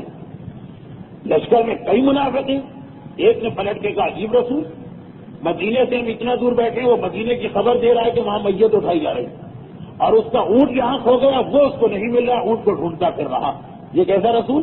سامنے کی بات تو بتا نہیں پا رہا، وہ 10-20-25 میل دور کی بات بتا رہا۔ جیسے اس نے یہ کہا، لوگوں نے پیغمبر کو اطلاع دی۔ ایک مرتبہ پھر آثار وہی چہرے، تھوڑی دیر بعد پیغمبر نے آنکھیں کھولی، مسلمانوں کو جمع کیا، کیا ہے مسلمانوں، میں نے کب دعویٰ کیا ہے کہ میں اللہ کی طرح کا عالم الغیب، میرے پاس جو خبر آتی ہے اللہ کی طرف سے آتی ہے، اور ابھی ابھی اللہ نے مجھے خبر دی، وہ رفاعہ کے مرنے کی خبر بھی اللہ نے دی تھی، اور ابھی ابھی بھی اللہ نے مجھے یہ خبر دی کہ میرا اونٹ فلاں مقام پر فلاں درخت ہے، اس میں اس کی وہ ٹوٹی ہوئی رسی الجھ گئی، وہ وہیں پہ کھڑا، لہارے ناکہ وہیں پر، جاؤ اور اس کو تلاش کرو۔ اب مسلمان دوڑ کے گئے تو واقعان یہ دیکھ کہ اسی حالت میں اسی مقام پر وہ ٹوٹی ہوئی مہار درخت کی شاخوں میں الجھی بھی ہے، اور اونٹ بیچارہ اس کی وجہ سے کھڑا۔ اور جب مدینے میں داخل ہوئے تو تصدیق ہو گئی کہ واقعات اب سے کچھ گھنٹے پہلے جب وہ آندھی آئی تھی تو رفاعہ کے جنازے کو اٹھایا گیا۔ پیغمبر اسلام پھر ایک اصول بتا دیں کہ نبی اور امام کے پاس غیب کی خبریں ہوتی ہیں، لیکن باذن خدا اللہ کی جانب سے ان کو یہ اطلاعات ملتی رہتی ہے۔ یہاں سے غزوہ بنو مصطلق، مجھے اندازہ نہیں تھا کہ یہ اتنا طویل ہو جائے، اس میں 4 اہم ترین پیغام، جنہوں سے لڑائی وہ آپ نے سن لی پچھلی منگل کو، اس کے بعد جناب جویریہ کی شادی، انصار و مہاجرین کا جھگڑا، یہ 2 باتیں آپ سنی۔ ابھی ایک چوتھی اہم ترین بات باقی بچی ہوئی، اور یہ چوتھی بات وہ ہے جس کے اثرات تاریخ اسلام کربلا تک پہنچے تھے، اس چوتھی بات کے اثرات۔ لیکن کیا کروں، ایک تو ویسے ہی سردی اور پھر بھی وقت بھی پورا ہو گیا۔ غزوہ بنو مصطلق کا بھی آخری پیغام باقی، وہ بھی بڑا اہم پیغام، بہت ہی اہم۔ جناب عائشہ پر ایک تہمت کسی غزوے میں لگی، اسی کا واقعہ رہ گیا۔ عبداللہ ابن ابی مدینے پہنچ کے بمشکل 1 ہفتے اور جیا، اس کا واقعہ بھی اسی کے ساتھ آئے گا۔ اور پھر ایک اہم ترین پیغام، پیغمبر اسلام فقط نماز اور روزے ہی کا حکم نہیں دیتے، ہمیں رسم و رواج کے خلاف کی جہاد کے لیے تیار کرتے ہیں۔ انشاءاللہ آئندہ منگل کی تقریر جو سیرت رسول پہ تقریر نمبر 89 ہو 89، اس کے یہ 3 موضوع ہیں۔ اس کا مطلب یہ ہوا کہ جنگ خندق اب مزید 1 ہفتے کے بعد اس کا بیان شروع ہوگا۔ بہرحال جو لوگ باقاعدگی سے تشریف لا رہے ہیں اور یہ ذکر سن رہے ہیں، ان کے لیے تو سارے کے سارے واقعات دلچسپ ہیں اور ایک تسلسل کے ساتھ چل رہے ہیں۔ نئے آنے والوں کے لیے بعض اوقات مسئلہ ہو جاتا، تو اس وقت بھی نئے آنے والوں کے لیے میں واضح کر دوں کہ اس درس کا طریقہ کار یہ ہے کہ اختتام درس میں کچھ نہ کچھ مسائل فقہ بیان ہوتے ہیں۔ کبھی کبھار یہ ہے کہ دوران تقریر ہی سیرت رسول کے کسی واقعے میں مسائل کا ذکر آ جاتا، لیکن جب کبھی ایسا ممکن نہ ہو تو آخر تقریر 2-3-4 منٹ مسائل کے لیے لیے جاتے ہیں۔ اور آج بھی اگرچہ خاصا وقت ہو گیا اور ایسی شدید سردی اور موسم، تو درس ہو جانا ہی کمال ہے، گزائیے کہ ہم 1.25 گھنٹے تک پہنچ جائیں، لیکن میں یہی سمجھتا ہوں کہ اگر سیرت رسول کے بعد مقصد رسالت کو بیان نہ کیا گیا جس کے لیے یہ ساری زحمتیں برداشت کی جا رہی، تو شاید انصاف نہ ہوگا۔ اس لیے چند منٹ مسائل کے لیے۔ مسائل میں آج ہمارا عنوان صرف ایک ہی مسئلہ ہے، داڑھی رکھنے اور داڑھی منڈوانے کا۔ اچھا، داڑھی کے سلسلے میں جو کچھ شکایت بھی ہے لوگوں کو مجھ سے، وہ یہ ہے کہ ممبر سے جس انداز سے تذکرہ ہوتا، عام گفتگو میں لوگ دیکھتے ہیں کہ وہ تذکرہ نہیں ہے۔ بعض لوگ تبلیغ اس بات کو سمجھتے ہیں کہ بھرے محفل میں بھی کسی کو شرمندہ کیا جائے اور ذلیل کیا جائے، ہاتھ پکڑ کے کہا جائے کہ آپ کے چہرے پہ داڑھی کیوں نہیں ہے مثلا۔ یہ کئی لوگوں کو شکایت ہے، خصوصاً حج کے قافلے پہ جانے والوں کو کہ وہاں میرا اور تقریباً ہر حاجی کا ذاتی رابطہ پرسنل کانٹیکٹ بھی ہوتا ہے. ممبر پہ تو تقریریں ہوتی ہیں ضرور، لیکن یہ کہ ایک صاف داڑھی منڈا آدمی آ کے بیٹھتا، اس سے کیوں بات نہیں ہو رہی کہ آپ داڑھی کیوں نہیں رکھ رہے ہیں. تو یہ دوسری بات کہ آدھے سے زیادہ داڑھی منڈے تو اس لیے نہیں آتے کہ وہ یہ سمجھ رہے ہوتے ہیں کہ اگر ہم کہیں پہنچ گئے تو پھنس جائیں گے. لیکن جو میرا عام طریقہ کار ہے وہ یہ نہیں. ذاتی طور پہ کسی کا ہاتھ پکڑ کے یا کسی کو لوگوں کے سامنے ٹارگیٹ بنا کے بات کرنا، یہ کبھی بھی نہ میں نے تبلیغ اس کو سمجھا ہے نہ کبھی ایسی بات ہوئی. ہاں، جو عمومی گفتگو ہے ممبر وہ مسلسل ہوتی رہتی ہے، لیکن اس کا مطلب یہ بھی نہیں ہے کہ داڑھی کی کوئی اہمیت نہیں. داڑھی کے مسئلے میں آیت اللہ کوئی خاصے نرم فتوے کی حد تک، لیکن بہرحال مسئلہ اپنی جگہ مسئلہ ہے. تو داڑھی سے متعلقہ 4-5 مسئلے آغاز کوئی سے پوچھے گئے کہ داڑھی نہ رکھنے والے کی کیا اسلام میں حیثیت ہے، داڑھی کی مقدار کتنی ہونا چاہیے، داڑھی منڈوانے کی اجازت کب ہے. بہرحال یہ بات تو واضح ہے کہ داڑھی گناہ صغیرہ ہے، لیکن بار بار گناہ صغیرہ بھی ہو تو گناہ کبیرہ بن جاتا ہے. لیکن اس میں بھی ایک ٹیکنیکل پوائنٹ، آغا کوئی کے نزدیک داڑھی کا رکھنا احتیاط واجب ہے. احتیاط واجب اس مسئلے کو کہتے ہیں کہ اگر کوئی دوسرا مجتہد مل جائے تو آپ آغا کوئی کی تقلید میں رہتے ہوئے بھی دوسرے مجتہد کی بات فقط اس مسئلے میں مان سکتے ہیں. جہاں لفظ واجب آ جائے وہاں تو آپ کو اپنے ہی مجتہد کی بات ماننا، کسی اور کی بات مان ہی نہیں سکتے. اور جہاں احتیاط واجب آ جائے وہاں پہ آپ کو اجازت ہے کہ اگر آپ کو کوئی دوسرا مجتہد نرمی والا مل رہا تو اس کی بات مان لیجیے. جیسے آغا کوئی امام خمینی فرماتے تھے کہ عیسائی نجس ہے، ان کا مقلد اس کو یہ بات ماننا ہی پڑے گی. عیسائی کے ہاتھ سے پکی ہوئی چیز، عیسائی سے ملا ہوا ہاتھ، عیسائی کے لباس، جہاں جہاں عیسائی کے جسم کی غلاظت پہنچ جائے وہ سب نجس ہے. لیکن آغا کوئی فرماتے ہیں کہ احتیاط واجب یہ ہے کہ عیسائی نجس ہے. اس کا مطلب یہ ہے کہ خیر اگر آپ آغا کوئی کی بات مانیں تو اس کو نجس ماننا ہی پڑے گا، لیکن اگر آپ کو کوئی دوسرا مجتہد بھی مل رہا جو علم میں آغا کوئی کے بعد نمبر 2، تو آپ تقلید آغا کوئی کی ہی کیجیے گا. اس ایک مسئلے میں دوسرے کی بات بھی مان سکتے ہیں. فرض کیجیے کہ کوئی دوسرا مجتہد نہیں جائے جو کہے کہ عیسائی پاک ہے. اور گزرے ہیں ہماری تاریخ میں آغا حکیم علی اللہ مقامہ تو مشہور تھے اس مسئلے کہ عیسائی پاک ہے. تو جو لوگ آغا کوئی کی تقلید کرتے ہیں جہاں احتیاط واجب کا لفظ آ جائے صرف اس مسئلے وہ دوسرے مجتہد کی بات بھی مان سکتے ہیں، جبکہ دوسرے مجتہد کا مسئلہ نرم ہو. اس نرمی اور سہولت سے آپ فائدہ اٹھا سکتے ہیں. لیکن اگر آپ کا مجتہد احتیاط واجب نہ کہے، واجب ڈائریکٹ واجب کہہ دے، پھر تو مشکل ہو اس کا مسئلہ، یہ آسان اسی کے مسئلے پہ آپ کو عمل کرنا ہے. تو آغا کوئی کی کتابوں میں سے ایک وہ کتاب جس میں نئے فتوے آتے ہیں، اس سے میں کچھ مسئلے پڑھ رہا ہوں تاکہ کسی قسم کی غلط فہمی کا امکان باقی نہ رہے. تو داڑھی کے بارے میں بھی آغا سے چند نئے مسئلے پوچھے گئے جس سے کچھ غلط فہمیاں بھی دور ہو گئی ہوں گی اور یہ بھی واضح ہو جائے گا کہ بہرحال داڑھی کی اہمیت اپنی جگہ، لیکن اسلام میں کبھی داڑھی کو منڈوانے کی اجازت بھی دی گئی. پہلا سوال یہ ہے کہ آغا کوئی سے پوچھا جا رہا ہے کہ آپ کی رائے داڑھی منڈوانے کے بارے میں کیا ہے، اور کیا اس آدمی کے لیے اس کی اجازت ہے کہ جسے داڑھی رکھنے سے نقصان پہنچنے کا ڈر ہو، مجھے کوئی نقصان پہنچ جائے گا، میری جان جو ہے وہ خطرے میں پڑ جائے گی. فرماتے ہیں آغا کہ اگر داڑھی کا رکھنا کسی شخص کی جان کا خوف، جان کے لیے خطرہ بنے، یا اس کی انتہائی شدید توہین و بے حرمتی ہو تو داڑھی کا منڈوانا جائز ہے. ورنہ اگر یہ جان کا خطرہ نہیں ہے یا بڑی شدید توہین نہیں ہو رہی ہے، لم یجز علی الاحوط، احتیاط واجب یہ ہے کہ پھر داڑھی نہیں منڈوائی جا سکتی. دوسرا سوال پوچھا گیا آغا کوئی سے کہ کیا جو رخسار اس کے بالوں کو منڈوا سکتے ہیں؟ فرمایا کہ نام یجوز، جی ہاں، رخسار کے بالوں کو منڈوانا جائز ہے.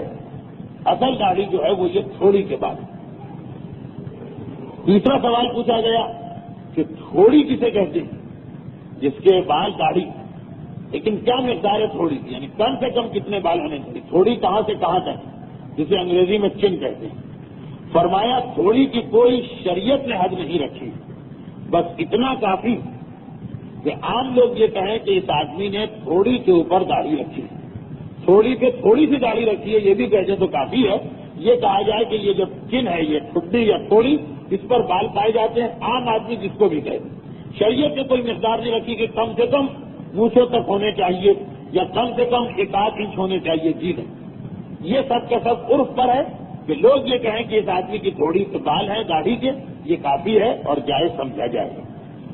اس کے بعد فرماتے ہیں یہ مسئلہ جو ہے بڑا اہم ہے. سوال کرنے والے نے پوچھا کہ آپ اے آغا خوئی، آپ نے فتویٰ دیا کہ داڑھی کا منڈوانا حرام ہے احتیاط واجب کی بنا پر. تو جو آدمی داڑھی منڈوائے کیا ہم اس کی غیبت کر سکتے ہیں اور اس کو فاسق مانیں گے؟ آغا کا جواب بہت ہی توجہ سے سننے والا ہے. فرماتے ہیں جی ہاں، داڑھی کا منڈوانا تو حرام ہے احتیاط واجب کی بنا پر، لیکن اس داڑھی منڈوانے والے کی غیبت جائز نہیں جس کے بارے میں یہ احتمال یعنی یہ چانس ہو کہ شاید اس نے دوسرے مجتہد کی طرف رجوع کر کے داڑھی منڈوائی. اگر ایک ایسا آدمی ہے کہ یہ احتمال ہے کہ اس آدمی نے شاید اس لیے داڑھی منڈوائی ہے کہ اسے کوئی دوسرا مجتہد مل گیا ہوگا، یا یہ ایک احتمال ہو کہ شاید اتنی شدید اس کی توہین اور بے حرمتی ہو رہی تھی کہ اس نے داڑھی منڈوائی، تو وہ آدمی جس کے بارے میں یہ چانس پایا جائے، احتمال، یقین بھی ضروری نہیں لیکن احتمال کہ یہ آدمی مثلا اتنا مذہبی ہے، دیندار ہے، باقی سارے احکام دین کا عمل کرتا، اس نے جو داڑھی منڈوائی ہے تو یقین ہے یا تو کسی اور مجتہد کی طرف رجوع کیا، یا یہ کہ اس کو اتنی سہمت ہو رہی ہے معاشرے میں، ناقابل برداشت توہین ہو رہی. اگر یہ امکان ہے کسی کے بارے میں تو داڑھی منڈوانے کے باوجود نہ وہ فاسق ہے نہ اس کی غیبت کی اجازت ہے.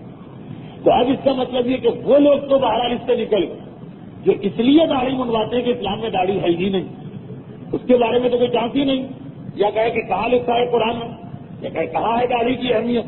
لیکن وہ آدمی کی جو داڑھی کی اہمیت کو مان لیتا ہوں اور پھر داڑھی منڈواتا ہوں، اس کے لیے آقا نے کہا کہ اگر وہ بغیر وجہ کے داڑھی منڈوا رہا ہے تو گناہگار تو ہے، لیکن ہم اور آپ اس کی نہ غیبت کر سکتے ہیں نہ اسے فاسق مان سکتے ہیں، جس کے بارے میں یہ احتمال ہے کہ ضرور کسی مسئلے کی وجہ سے اس نے داڑھی منڈوائی. تو اس میں احتیاط کرنا پڑے گی کہ اس طرح سے ہر ایک کی ہم برائی نہیں کر سکتے کہ وہ داڑھی منڈا.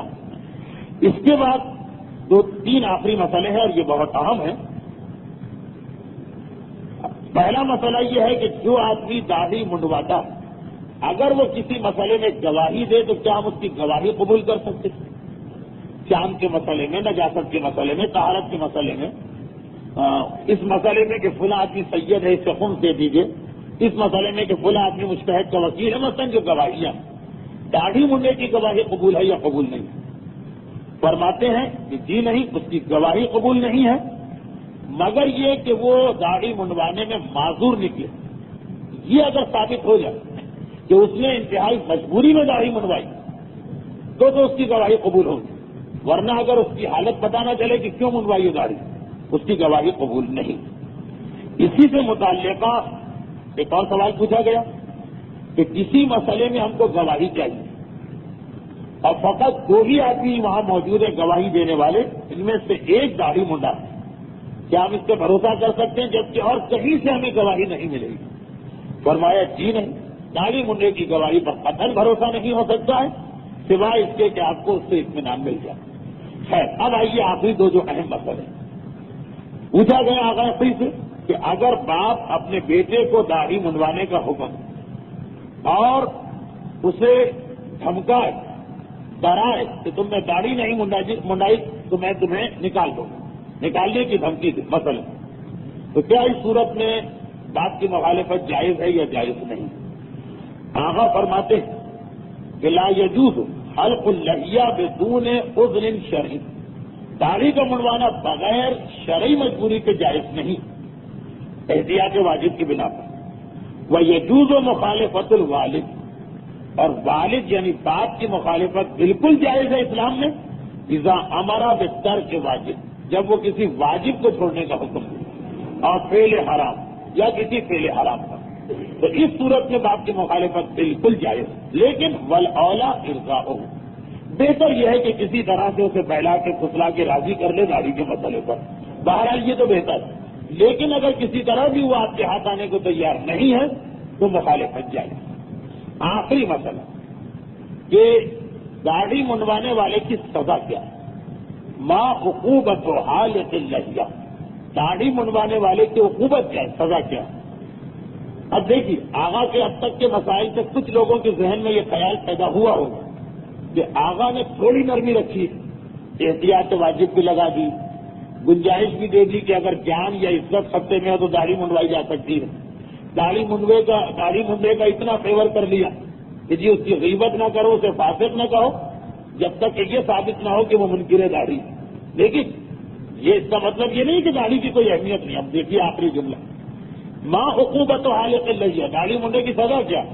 فرماتے ہیں لیس لہ عقوبۃ دنیاویہ، دنیا میں اس کو کوئی سزا نہیں ملے گی، جیسے شرابی کے 80 کوڑے، جیسے زانی کو سنسار کرنا، چور کا ہاتھ کاٹنا، داڑھی منڈے کو دنیا میں سزا تو نہیں دینی، لیکن اما عقوبتہ الاخرویہ، جہاں تک آخرت کی سزا ہے، وہی استحقاق الدخول فی النار، وہ یہ کہ یہ آدمی جہنم میں داخل ہونے کا حقدار بن گیا۔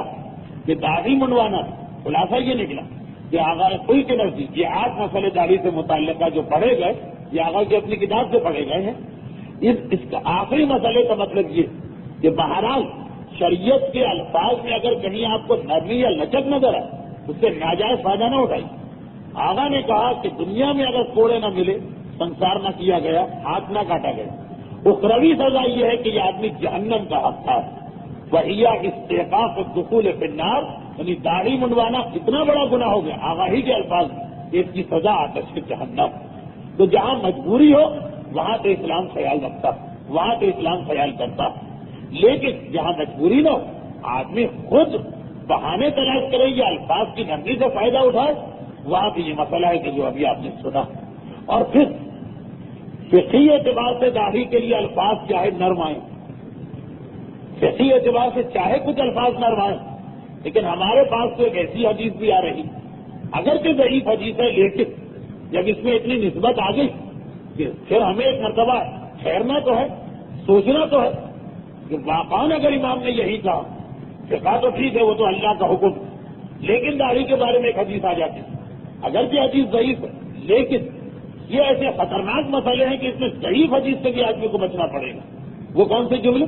میرے مولا سید سجاد کا اپنے ماننے والوں سے خطاب۔ روایت میں یہ ہے کہ کربلا کے واقعے کے بعد جو نسل جوان ہوئی، اسے رہ کے ایک ہی تک سے چاہتا تھا کہ کاش اب میدان کربلا میں ہوتے تو جتنا ہو سکتا حسین مظلوم اور خانوادہ اہل بیت کے لیے اپنی جانوں کو قربان کرتے۔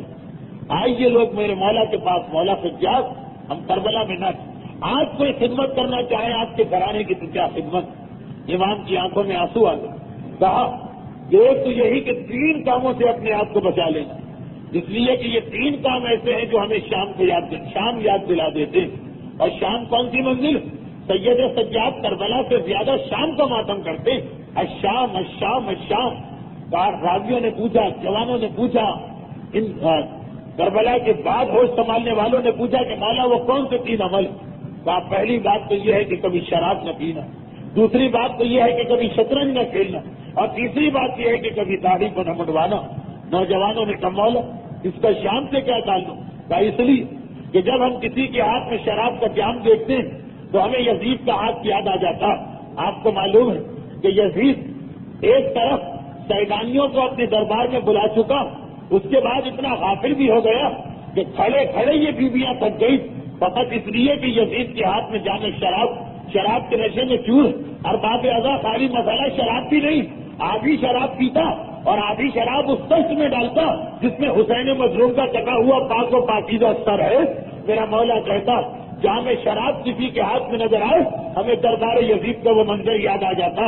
اور دوسری بات یہ کہ یزید پورے دربار کے اندر واحد شخص تھا کہ جس کی داڑھی منڈی ہوئی۔ جب بھی ہماری آنکھوں کے سامنے کوئی داڑھی منڈا آتا ہمارے سامنے وہی دربار یزید کا منظر آ جاتا۔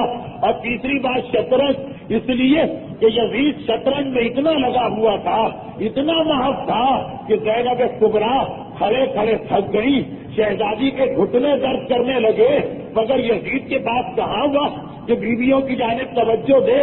آئے زینب اتنی مجبور اپنے آپ کو محسوس کرنے لگی، بڑے دربار میں چاروں طرف دیکھا مگر کوئی مسلمان اتنا غیرت مند نہ نکلا، کھڑے ہو کے اتنا کہہ دیتا، اے رسول کی بیٹی زینب، آپ کے ساتھ چھوٹے بچے ہیں، آپ ضعیف ہیں، ہم جوان کھڑے ہو جاتے ہیں، آئیے آپ بیٹھ جائیے۔ کوئی غیرت مند نہ نکلا، اسی لیے تو چاروں طرف زینب نے دیکھا، جہاں کٹے ہوئے سر رکھے تھے عباس کا سر نظر آیا، زینب کو بھائی یاد آ گیا، عباس آج تمہارے نہ ہونے سے یہ دن آ گیا ہے کہ زینب کھڑے کھڑے تھک گئی، ایک غیرت مند مسلمان ہمدردی کرنے والا نہیں۔ تو یہ شطرنج، یہ شراب، یہ داڑھی یزید کو اتنا غافل کیے ہوئے ہے کہ اس کے پاس وقت نہیں، لیکن ارباب ادا پھر یزید کو کیسے وقت مل گیا ادھر توجہ دینے کا؟ ہاں وہ ایک ننھی بچی تھی کہ یزید کی توجہ ہوئی تو اس بچی کی وجہ سے ہوئی کہ یزید بھی حیران، عجیب بچی ہے کہ ایک ہاتھ اس نے چہرے پہ رکھا ہے، کبھی کھڑی ہو جاتی ہے، کبھی بیٹھ جاتی ہے۔ حیرت زدہ ہو کے پوچھا، اے بچی تیرا نام کیا ہے؟ کہا نام تو فاطمہ ہے مگر بابا پیار سے سکینہ کہا کرتا تھا۔ یزید سوال کرتا ہے تیرا ہاتھ چہرے پر کیوں ہے؟ کہا یزید دیکھ میری بہنوں، میری پھوپھیوں اور میری ماں کے بال بڑے ہیں، بالوں سے چہرہ چھپا لیا، مگر سکینہ کے تو بال بھی اتنے بڑے نہیں، ہاتھ سے چہرہ چھپایا گیا۔ یزید کا آخری سوال، یہ کبھی کھڑی ہوتی ہے کبھی بیٹھتی ہے، آخر وجہ کیا ہے؟ کہا کہ اے یزید تیری فوج نے ایک رسی میں 18 گلے باندھ دیے ہیں، جب میں کھڑی ہوتی ہوں میرا گلا گھٹتا ہے، بیٹھ جاتی ہوں میرے بھیا سید سجاد کا گلا گھٹنے لگتا۔ پروردگارہ کربلا والوں کے ان مصائب کا واسطہ تمام صاحبان ایمان خصوصاً اس موسم میں رات کے اس حصے میں یہاں جمع ہو جانے والے ان مومنین اور مومنات کو، ان کی اولادوں کو، ان کے گھروں کو دنیا اور آخرت کی ہر پریشانی سے محفوظ فرما۔ پروردگارہ میدان کربلا کی لاشوں کا واسطہ ہمارے جملہ مرحومین کی مغفرت فرما۔